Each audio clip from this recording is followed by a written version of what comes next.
হে everyone, তোমরা সবাই কেমন আছো? আশা করি সবাই খুব ভালো আছো। Good morning. আমার শরীরটা খুব একটা ভালো নেই, আশা করি চোখ মুখ দেখে একটু হলেও বুঝতে পারছো। পিরিয়ডসের সেকেন্ড দিন চলছে। কালকে তো প্রচণ্ড পেটে ব্যথা, শরীরটা খুব খারাপ ছিল, উঠতে পারিনি, কোনো কাজকর্মই করতে পারিনি।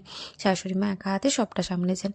আজকে একটু বেটার হয়েছে, চলো ভাবলাম তাই রান্নাবান্নাটা অন্তত আমিই করে দিই, বাকি কাজগুলো তো উনি করবেনই। এই যে রান্না চাপিয়ে দিয়েছি, তার সাথে করে নিয়েছি গরম 1 কাপ চা। ওদিকে আমার রান্নার ঝোল ফুটছে, আর আমি ওদিকে চলে যাই একটু চা খেতে। তারপর কি ঘরে গিয়ে দেখি, ও বাবা, উনি বাবু এখনও অবধি পড়ে পড়ে ঘুমোচ্ছেন। আমার অর্ধেকের বেশি কাজকর্ম সারা হয়ে গেল, রান্না বসিয়ে দিলাম।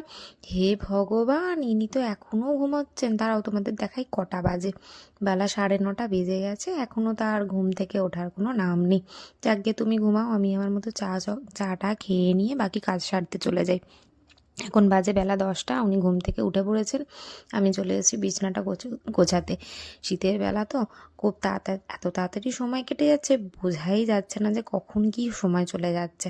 যাকে ওর মতো উঠে পড়েছে, আমি আমার মতো চলে এসেছি রান্নাঘরে। আবার টিফিনটা প্যাক করে দিচ্ছি। আজকে করেছিলাম ডাল পুরি আর একটু শুকনো শুকনো করে আলুর চচ্চড়ি। টিফিন প্যাক করে ওকে দিয়ে দিলাম, ওর মতো অফিস বেরিয়ে গেল। আমি আমার এবার সংসারের যা কাজ থাকে সেই সবগুলো টুকটাক একটু সেরে নিচ্ছি।